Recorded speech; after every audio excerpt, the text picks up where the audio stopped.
Recording. Good morning. Good morning, Tony and Mira. Good morning, Amanda. Good morning. Thanks for having us on.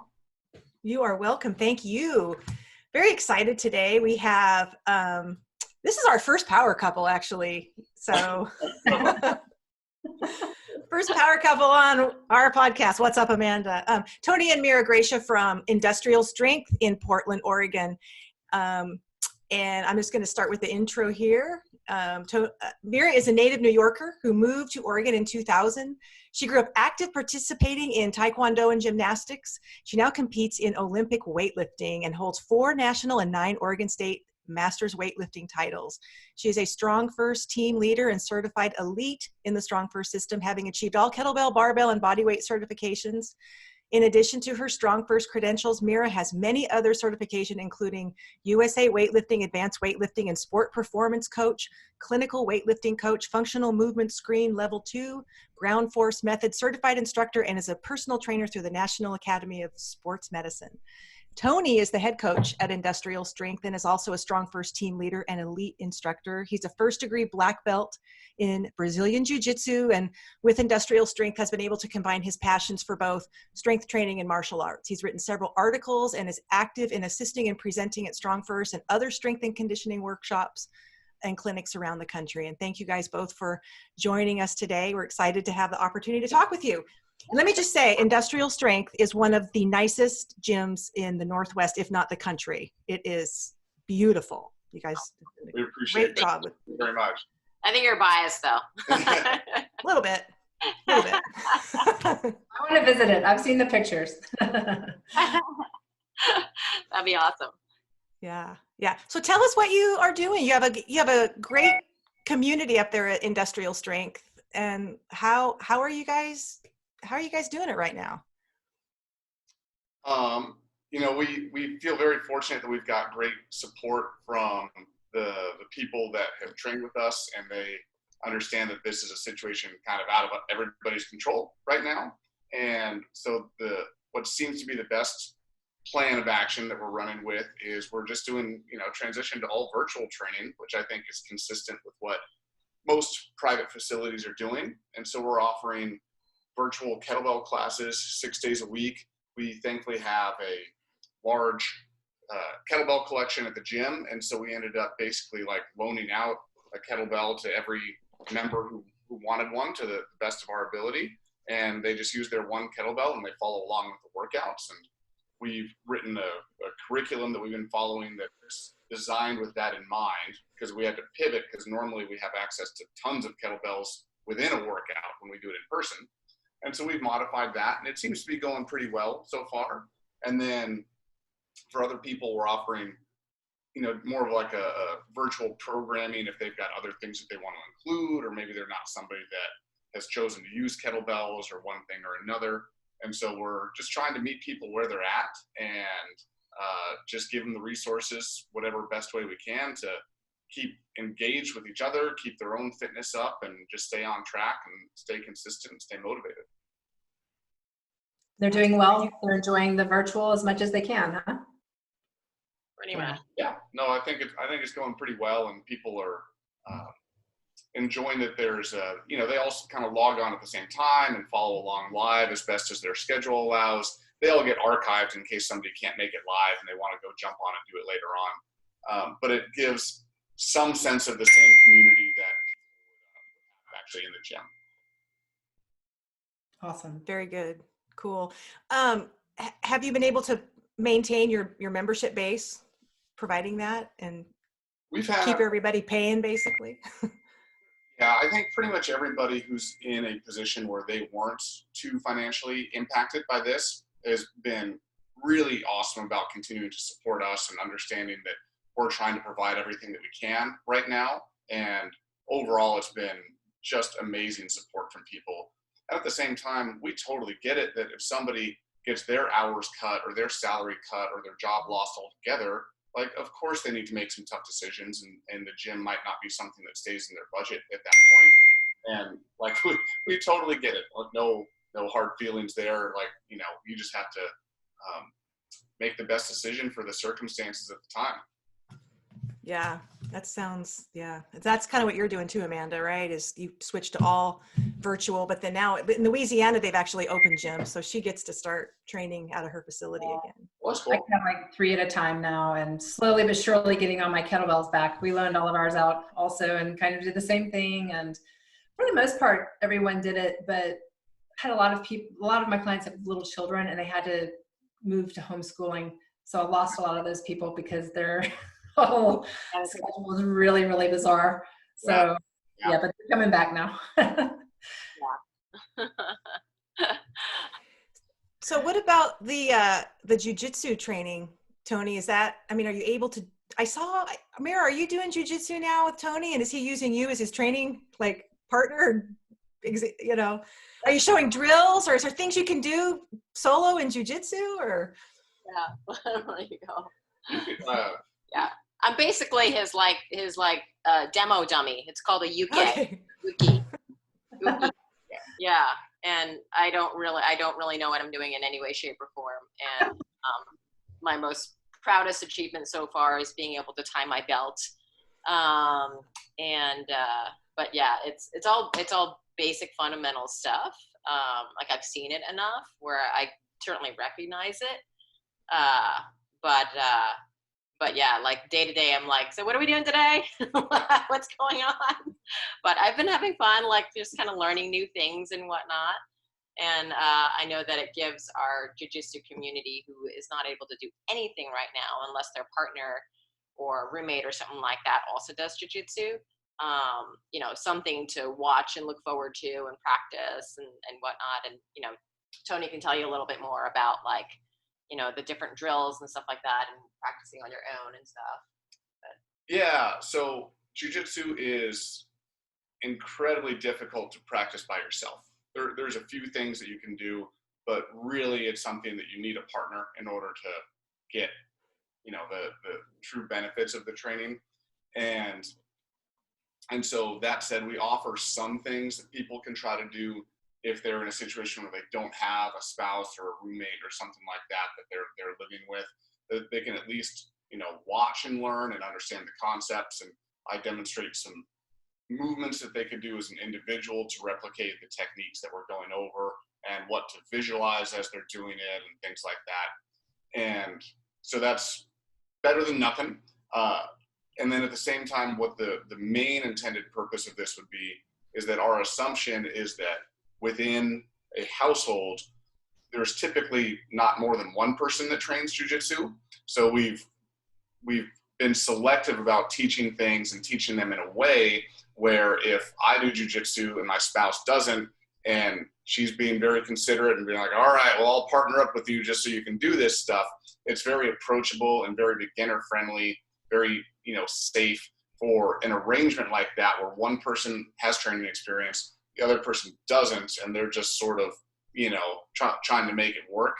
And I think that's gone fairly well. We've actually had a few people reach out and said that their spouse actually is jumping in and sort of, going along with them and like helping them do the movements and the techniques and stuff like that. And so that's cool. That was sort of the intended purpose.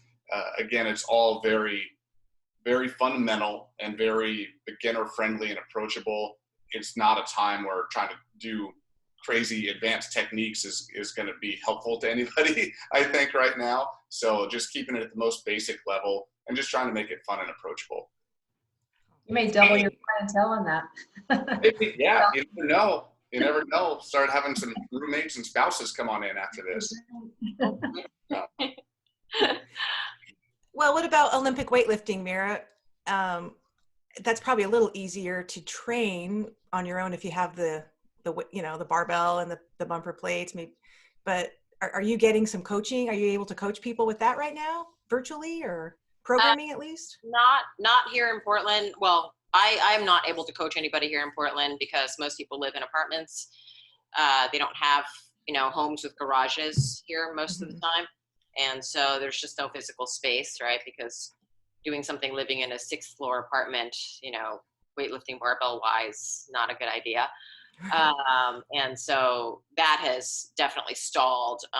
My weightlifters are definitely going a little crazy right now. they're doing kettlebells, which is great, but they're definitely missing the physical knurling of the bar. They sound like a bunch of crack addicts. They're like, oh, I just want a barbell in my hand. But they're hanging in there.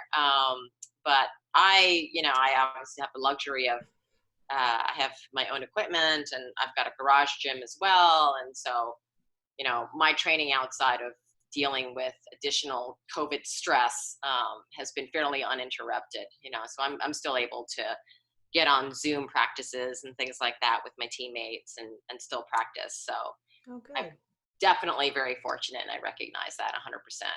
But yeah, I mean, there's a lot of people you can see, like even just on Instagram and stuff, they're outside, or, they're in their garage, or one of the gals I saw was actually in her living room. I'm like, you're like in your house lifting. She's like, yep. Yeah. So oh, watch the subfloor. yeah, I know. That's cool. So did you have any meets scheduled that you've had to postpone, or how has that affected your own training? Yeah, I mean, last time I competed was in November at Masters Americans, and then we were ramping up for Nationals, which was supposed to be in Orlando the beginning of April, and that was canceled. And then subsequently even like world events and things like that were canceled basically. And then they had decided at one point to like combine world championships and nationals in Orlando sometime in the fall. And then we just got word that that was too much, and they canceled that as well, because most of the people from Europe and stuff like that would have a really hard time getting to the States. So they canceled it completely for this year. And so they're not going to have it again until 2021. So wow. yeah, I mean, it's going to be crazy. Like everyone's in the same boat though. There's literally no way to compete at this point in time. So No. doing like these virtual, kind of competitions and stuff like that. But I mean, you guys know it's not the same thing. It's Yeah. Yeah. I think today is the virtual TSC, and I was like, oh yeah. I know. I saw that too. I was like, oh yeah. I'm not going to do a snatch test in my garage for 5 minutes by myself. Sorry. Yeah, and if you're not married to your computer or some sort of device, you're going to miss that stuff a lot. Yeah. Right now, and I try not to do that too much on the computer. So agreed. Yeah. So Tony, Amy was talking about the petition, I guess, that you wrote appealing to the governor for small training facilities. Yeah. So we've been, I think, fairly patient with all this and trying to roll with the punches as best as we could. And then I saw a news brief. It was only like about a 5-sentence long article that made the front page of one of the local news channels earlier this week. When was that? Thursday? It was Thursday. So just 2 days ago. And the article said that the Portland Trailblazers were opening up their practice facility to start doing voluntary practices starting the next day. And that it just kind of struck a nerve with me. So I'm like, we should all be in this together. And if the rules are that gyms are supposed to be closed, that should be consistent across all gyms, right? And so I had some things on my mind prior to that, and this was sort of the straw that kind of broke the camel's back that sparked some action with it. And so I wrote just a 2-page letter that I sent to Governor Kate Brown, both of our senators, our congresswoman, and our mayor. And that has since turned into a petition that's on change.org, and we're trying to rally some signatures to show some strength in numbers. And there was a few points that I tried to make with it. One is that currently in Oregon, all gyms are lumped into the same rules and restrictions. And I think everybody can understand that a huge health club type facility, like a 24-hour fitness or an LA Fitness or somewhere like that, is operationally different than a private facility like ours or many other small private facilities out there. you know, the nature of those places are that people pay a membership and they come and go as they please to use the equipment, and it's very difficult to maintain cleanliness, maintain small numbers, maintain all the things that everybody's aware of right now. As opposed to a facility like ours, we've always been appointment based. You either have a personal training session or you make a reservation to participate in a class, and the class has a set max capacity that we're in control of. And that's how most private facilities work. So operationally, private facilities like ours are actually much more similar to other services that are already allowed to be reopened. Things like physical therapy, things like chiropractic, even dentistry has been allowed to reopen in Oregon. And obviously there's some major risks with that.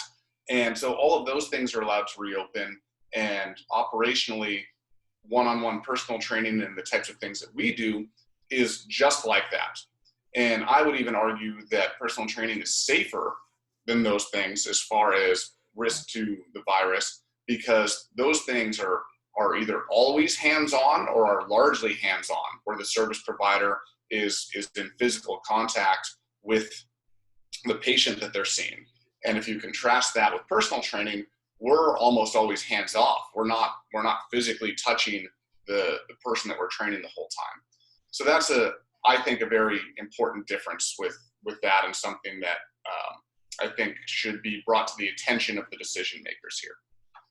And then sort of along those same lines, I made a point that while some exercise options are available to people while gyms are closed, the options are pretty limited. You know, most people don't really have much equipment available to them. And so their options are things like going for walks, and, you know, if your joints can handle running or whatever. And that, you know, in the spirit of everybody trying to be respectful and take care of our most vulnerable people in the population right now, there's a lot of people that their vulnerability might be that they're a senior and they're losing muscle mass. Maybe there's somebody that their doctor has diagnosed them with low bone density, and maybe they have osteoporosis and things like that. And I identified those in the letter and said that, you know, if you have somebody with, you know, low bone density, a risk of a fall and a fracture is life-threatening to that person. Like, there's a lot of people that have severe things that they never recover from because of that. And the best way to combat that is through strength training. And these people don't have the means to do it at their house. They rely on a facility like us, both for access to the equipment that they need to do these things and the professional supervision to make sure that they're using the equipment safely and effectively as they do it. And so I think it's consistent with the message that these decision makers are trying to do, which is let's protect our most vulnerable people in the population. This is a population that's been forgotten about right now, and we need to, you know, figure out a way to safely get them these resources that they need to take care of that aspect of their health too. So that was one of the points I tried to make in this letter. And then the other one was the idea of just consistency and fairness. And if the Portland Trailblazers are allowed to reopen their gym, which is a private facility closed to their people, it's not a wide open public thing, it would seem fair and consistent that that same permission would be extended to all other private gyms. And it doesn't seem like it is in the spirit of what our state has always been about, that they cherry pick selective people or organizations to give you know, special permissions to. Oregon's always claimed to pride itself on trying to be fair and equal to all of its residents, all of its businesses, and it seems that there's an inconsistency right now. And I just wanted to bring that to the representative's attention, and hopefully that gets reconciled.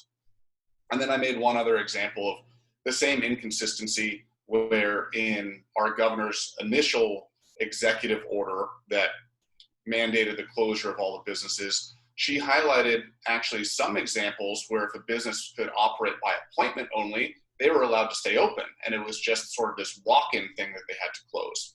And the one that she specifically addressed was art galleries, which is questionable to begin with, how that's an essential service anyway. But their art galleries were allowed to stay open by appointment. They just couldn't be open to the public to walk in. And so I made a point that the governor has already set precedents that there's a distinction between by appointment businesses versus walk-in businesses. And I hope that that can be extended to other businesses that can also ensure they operate by appointment, which gyms certainly can, and hope that we get that same fair and equal treatment. So when that was passed by the governor, was it stated private training facilities or gyms? Like, how was it worded? Gyms, fitness studios, climbing gyms. I think it's outlined even a few other specific things like the trampoline type party place gyms. Basically all gyms and fitness studios had to close and still are closed. Yeah. The way ours was worded was just gyms. And I opened a little bit earlier, and people were like some of my coaches were nervous about it, but I was like, we're not a gym. We are simply not a gym. We're a private training facility. That is it. Yeah. Lock the door behind your people and let the next people coming know they have to wait until these leave, and you clean, and then they come in. Yeah. This is how we've been doing it. Yeah. And that seems logical and safe, and like it would make sense and be consistent with all of the safety guidelines that have been given. And I hope that soon we get the green light here in Oregon to start doing that. Fingers crossed. Yeah, for sure. And it really is, they've proven that most cases are, people get this because they're in close quarters with people who have an active, they're actively sick with the virus. Yeah. So you're caring for someone that has it. And even Governor Cuomo in New York said, we're shocked. Most people who are getting this virus are at home. They're not out. They're getting it at home because somebody at home has it. And that was the case, I believe, in China as well. Wow. So, yeah. Yeah. I find it strange too. I mean, my family's business, we have a small Ford dealership. We've been open the entire time. Our sales department, we were down to 2 salespeople. And that was, you could hear crickets. And we've slowly brought people back, but our service department's been open, and we're fixing vehicles, we sanitize them as they come in, but how is that any safer than a gym like yours where you can stay 6 feet apart? And, to me, it's just not, it doesn't make any sense. Yeah, and so we're just hoping that we brought some attention to just wanting things to be a level playing field and give everybody the same opportunities. And we do think that, owners like us of small gyms have a good head on our shoulders and can make safe and responsible decisions and give people access to the workouts that they want and need right now, while also not increasing anybody's risk of anything bad happening. Mm-hmm. Yeah. Absolutely. And let me just tell you, people, Tony and Mira run probably the cleanest gym I've ever seen too. We've got ourselves on that for sure. Told me that so many times. It's like, I gotta come see this place. Well, there's an invitation, Amanda. Yeah. Thank you. Speaking of industrial strength, I would really love to hear about your on-ramp course that you have. Is that a preparation course for your lifting and your kettlebell students? Yeah. So we offer a few different types of classes in our gym. Some are fairly niche, like what Mira does with her weightlifting team, and then some are more the people that just want overall general fitness and strength and maybe don't have the aspirations to compete or whatever else. And so the 2 main strength and fitness classes that we have, one is just our kettlebell class, and then another we call strength and conditioning, and that's more of a barbell based class. And we firmly believe that those are fantastic ways for everybody to get strong, fit, in shape, and meet their fitness goals. We also strongly believe that you're not doing anybody any favors by just throwing them into it and they don't know what they're doing. And that's going to result in one of 2 things. Either the new person is going to just get lost in the shuffle, and best case they just like kind of get lost in the shuffle and don't have a good experience. Worst case, they try to do stuff that they do incorrectly and then an injury happens. Or on the other hand, is you slow the entire class down to get the new person sort of up to speed a little bit, and the whole rest of the class has to suffer because the whole class is slowed down because of it.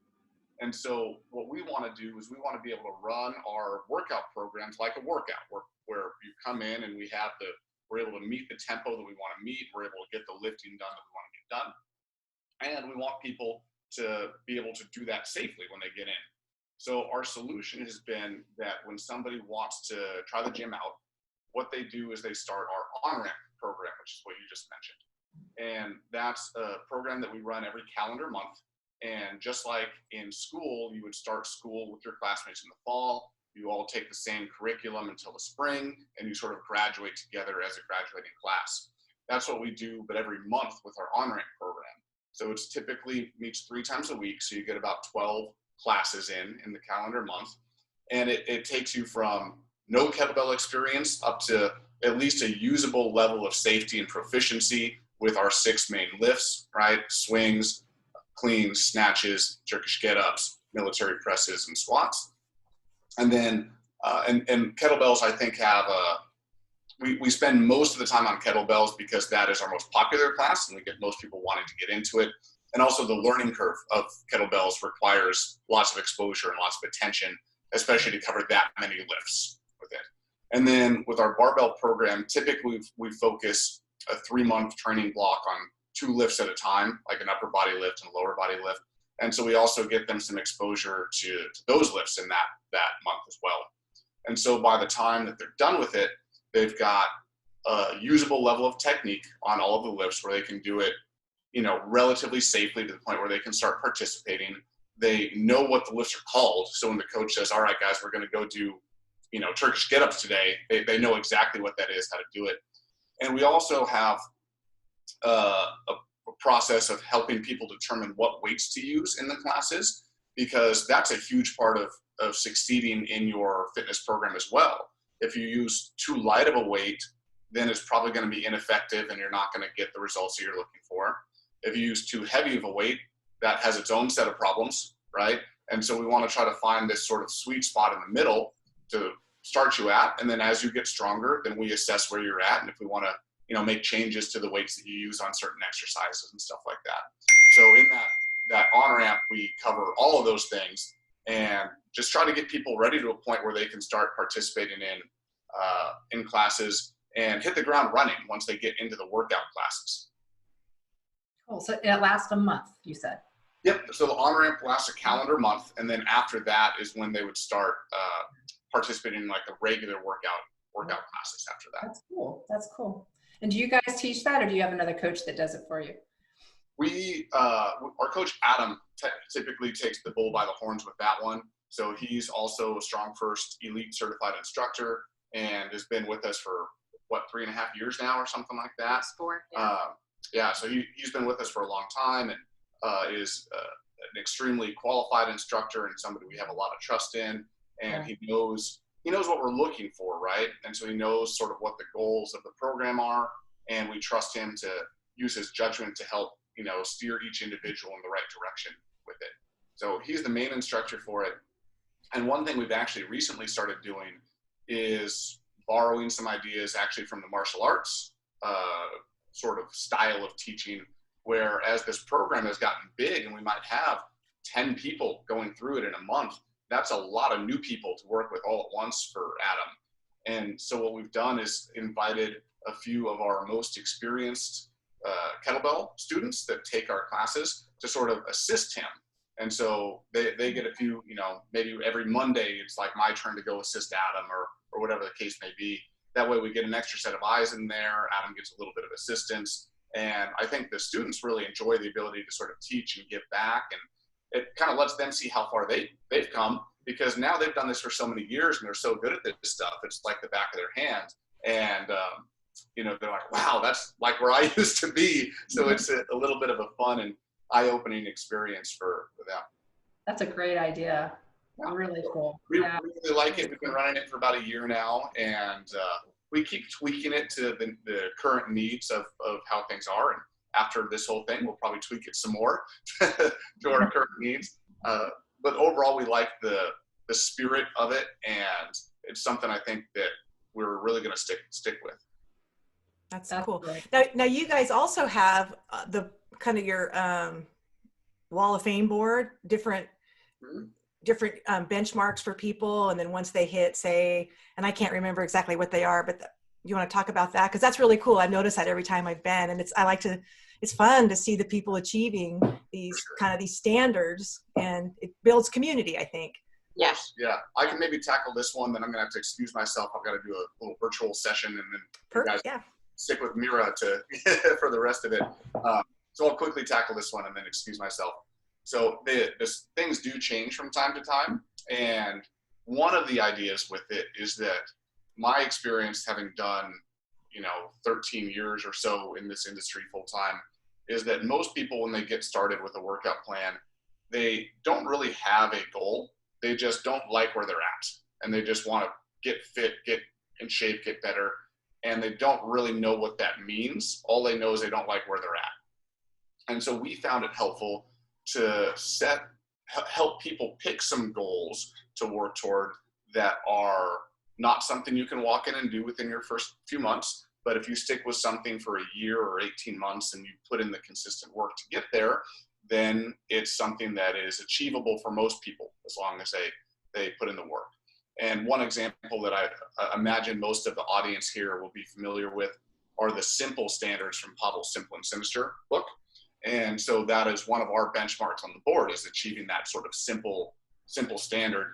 And a lot of people, when they first come in and they're taking the on-ramp, they're like, oh my gosh, like I'm supposed to be able to do this with a 32 kilo kettlebell or with a 24 kilo kettlebell or whatever.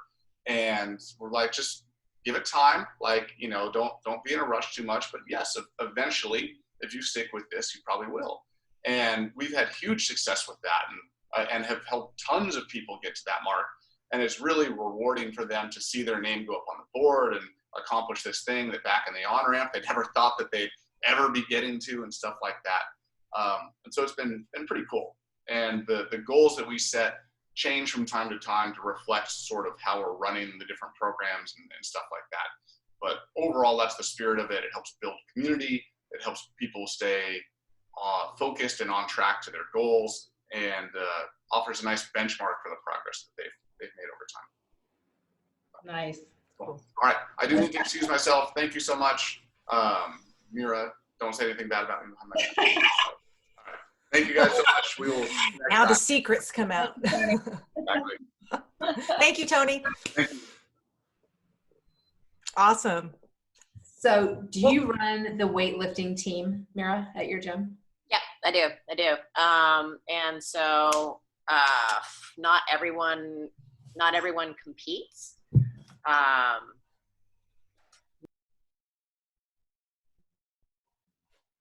Uh-oh, we lost you. We lost your mic. We don't have, wait. Amanda, you talk. Can you hear me? I can hear Amanda. Hang on. Oh, wait, there you go. Okay. Oh. Yeah, so not everyone competes. I have probably, I would say probably like 3/4 of the team. I call them all the team anyway, but yeah, 3/4 of them probably actually compete in USAW sanctioned events, and which is our governing body. And other people are either super new to it and want to compete maybe at some point in time, when they get good enough type of thing. Yeah. Their words, not mine. I'm like, you're going to the Olympics, you're doing this for yourself essentially, right? And you're only competing with yourself basically, right? I mean, it's like a tactical strength challenge, right? And unless you're truly like one of the top 3 or something like that, you're not actually right. You're doing this for yourself. Yeah. So yeah, we have some people that do that, and it's just it's a really great group of people, and it's a good family. Everyone, weightlifting is a little OCD and special in the sense that it's truly a mental, because it's so technical. It's truly a very mental game in addition to it being a physical game. And so it breeds a very different type of person, I think. And so some people would say it's fairly unhealthy sometimes, in the sense that you kind of get really obsessive about it because you're looking for efficiency and technique so you can do the lifts well, and at the same time you're never going to be perfect, right? Like even the people in the Olympics aren't perfect. And so, but it's that struggle all the time of trying to make things look really good. You know, it's like doing a kettlebell snatch, right? If you actually like slowed down your kettlebell snatch and you looked at it, you're like, oh man, you know, that could have been a lot faster. I could have used my hips more. It could have been a closer, that drop could have been better, right? And just imagine kind of obsessing about that all the time. And it's a quick lift, right? So you can't do it slowly. So it's kind of like that, but you know, with a different tool essentially. But it's a great group. We have older people, we have some younger people that are like 21 years old. But yeah, they're just really good people having fun. Is it a sport? You know, I have done a little bit of Olympic weightlifting a few years ago, kind of self-taught, and then I did go to a CrossFit Olympic weightlifting course. I mean, probably 10 years ago. It's like my only experience with CrossFit, but I just wanted to go, and it was a lot of fun. But then being down here in Coos Bay, there's nobody doing Olympic weightlifting. I just kind of was like, well, it seemed like you kind of need a team. I don't know if that's really true or if it's just something you have to stick with for a while. I mean, what are your thoughts on that? I mean, it all kind of depends. I've ever since I started weightlifting, like 10 or 11 years ago or something like that. Back when I first started, there was one coach in the state that actually had some experience. And I would drive 2 hours after work on Friday to go and train with this person, stay at a Motel 6 or a Motel Super 8 or something like that overnight, and then also train in the morning and then drive home. And so I never had, I mean, that was my only opportunity. And I would do that every single week. And that was my only opportunity to actually lift with other people. And that was a group of like 5 people that were all like really good. Like I was horrible just learning comparatively. And I remember one of the gals, she was on the Pan American team, like legit good. And then here's me who's like, I just want to learn how to do lifts and, you know, have some fun and blah, blah, blah. So then, you know, at a certain point, it just wasn't logistically feasible for me to keep driving down there. And so I started doing it on my own. And I've predominantly been by myself training. So, and I've always had a remote coach. You know, I would text videos and, you know, lots of texting, lots of like, you know, coach's eye and that sort of stuff. So this whole like virtual coaching business, like I'm super familiar with it, but it definitely takes a special type of personality to like actually do the work, right? Like no one has to sit there and tell me, hey, you got to go and train today. Come on. You know, I just know that I'm supposed to train today. Here's what I'm supposed to do. And I'm going to do it. Right. It's not a question of accountability or anything like that. So I think that's what we're learning about virtual coaching in general, right? But yeah, I mean, I've always done it on my own. So you just have to be crazy enough to want to do it. Seems like people get involved in Olympic weightlifting, that's kind of the general mindset. Like you don't need to be somebody who needs a lot of motivation if you're going to do that, right? Yeah. It doesn't. Yeah, either you want it or you don't. Yes. So what is the like the training look like? Is it similar to, is it kind of like Plan Strong? Or are there various ways to train? Is it periodization? Like, I guess what I'm asking is what kind of periodization do you see predominantly? Yeah, I mean, it's a mix like any type of strength training, right? Like not one way is gonna, like we're not super dogmatic about one way or the highway as far as types of training and programming is concerned, except for you need to have good form so you don't get hurt, right? Because if you're, you know, throwing a barbell over your head, dynamically catching it into the bottom of a squat, or wedging yourself under a barbell in a jerk or something like that, because they're ballistic movements, if you don't have good form, you will absolutely get injured at some point in time, you know? So that's the only qualifier that I have. As far as types of programming, I mean, the one that works the best for you, basically, right? But generally, we kind of load for a period of time and then, back off and deload, and then super compensate and peak, essentially, is generally what we do.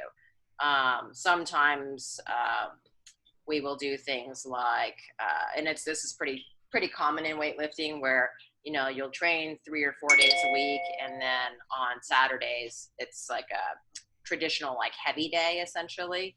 And so everyone has a little bit of fun and, hits big lifts. Everyone loves to hit big lifts. Even though it's not part of the program sometimes, and do it that way. But a lot of the Plan Strong stuff actually is based off of the old Soviet style of programming from back in like the 50s and 60s. So all that stuff is actually based on weightlifters. So a lot of the programming is super, super similar. Yeah. Very cool.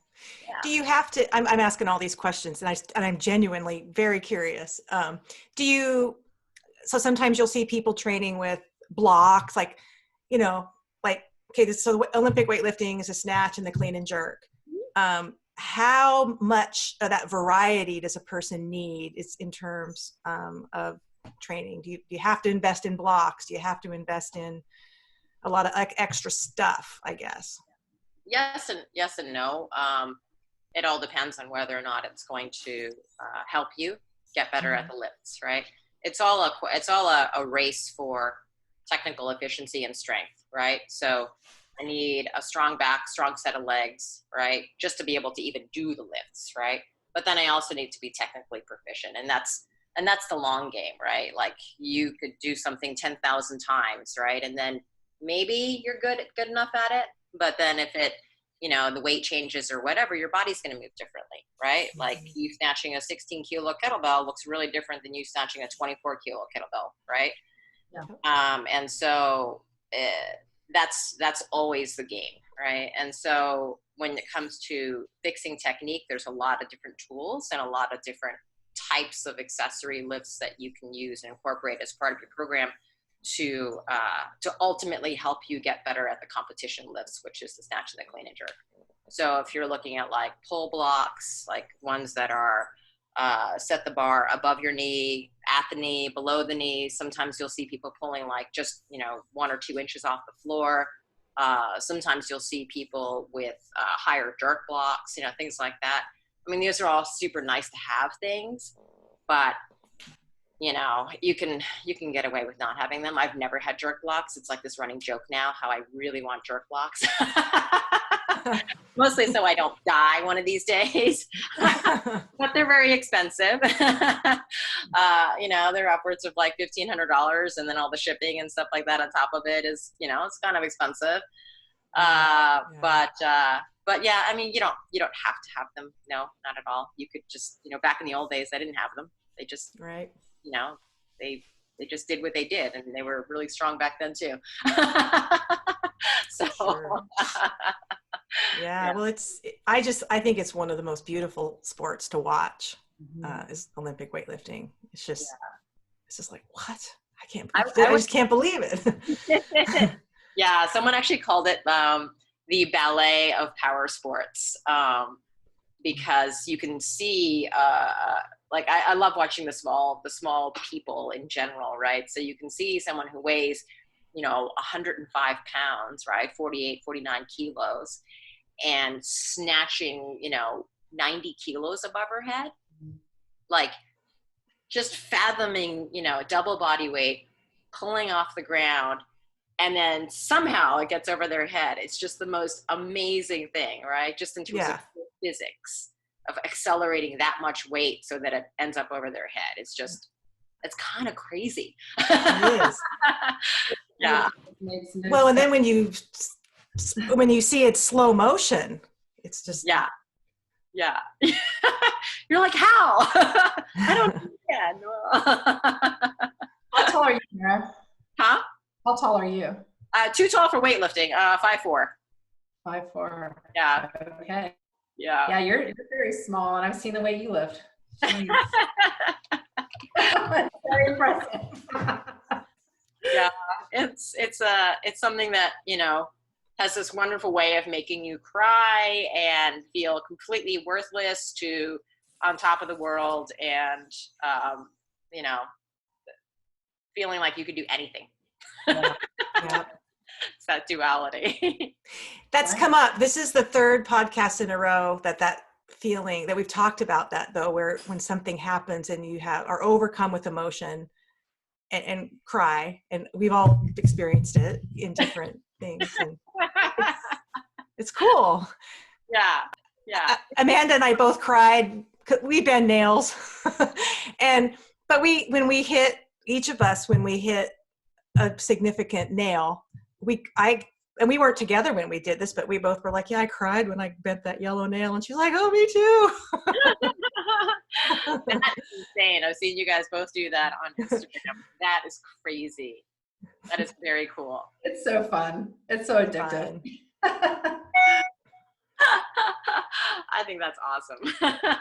Well, we both have very long arms, very big hands, and it's the same thing. Leverage, we have the leverages for it, and we've been coached. And so once you have good coaching and you practice, you keep at it, Yeah. Yeah. Well, like you were saying when you were talking about fixing Tony's internet, it's kind of like you're going to just do it until that's the same thing with the nails. Like, I am doing this until that blue nail it has to. Yeah. Yeah. It's like anything, I guess. Mm-hmm. Well, I have to tell you, Mira, I think about you almost every time I squat, and any squat, whether it's a air squat, warming up, a goblet squat. And it's weird because I've been to all these Strongfirst events over the last 5 years. I've worked diligently on my squat. It's not the easiest thing for me to do. And when we were at the level 2, Mira was a team leader and I was an assistant back in December. And you gave a cue of just squat, and I tend to worry about where my hips are supposed to go, where this is supposed to go, where that's supposed to go. And you were just like, sometimes and you weren't telling me, you were telling the whole group. And I'm like, yeah, I just got to squat. And I don't know what it is, but that has made my squat better. So thank you. Yes, squat. But yeah, I mean, it's weird though, how you'll do something for 5-6 years and then one little cue can help. Yeah. Yeah. Well, that's happened to me too, for sure. And with different things. But I think, especially for the squat, like people, it's something like the deadlift in the sense that it is a fairly simple exercise, yet there can be 1,000 nuances, right, that will make it more efficient, right? Because you're trying to be as efficient as possible so you can move the most amount of weight. And so, a lot of times, I mean, I do the same exact thing, Amy. I'm like, oh my God, my hips rose too fast, blah, blah, blah, blah. Like, should I be thinking about grabbing you with my toes? Or should I think about tripod foot? Or should I think about corkscrewing, from my hips, blah, blah, blah. Like all the different cues, right? And then you're like, wait a minute. I just need to bend my knees and sit down. And then do the exact same thing and stand up. And sometimes you just get like, I do the same thing. I get really confused. And then I call it paralysis by analysis, right? Because then you're like, I did none of the things and it was a horrible squat. Yeah. But yeah, and I think in that atmosphere, you have these students that really want to learn, right? Because you get that type of personality at Strongfirst things, right? Mm-hmm. It's not like a weekend, whatever type of cert, not trying to like badmouth anybody, but particularly at Strongfirst events, you're going to get people that really want to learn, that really want to do it right, all this stuff, and they're super eager, and so they're going to write down all the different cues, and sometimes it's just a bit much to, it's like drinking from a fire hose or something like that. It's just a bit much sometimes, and I don't know. Sometimes you just need to just simplify it and like, and just do it. Hey, just squat. Yeah. Sometimes that works. Yeah. Very much. I'm going to have to scoot. So I hate to leave this lovely conversation, but yeah, it's been very fun. Thank you. Thank you so much. To meet you again. And Amy, I will talk to you a little later today. Okay. That sounds good. And actually, Mira, we have one more thing. We like to end with 10 kind of quick fire questions. So, Okay. all right. Okay, here we go. So Mira, favorite color? Black. All right. Favorite meal? Steak. All right. Last book you read? Oh my God. I hate to say this. It was Enter the Kettlebell. That's fine. That's a good book. Almost picture. Did you hear that, Pavel? Your favorite band or style of music?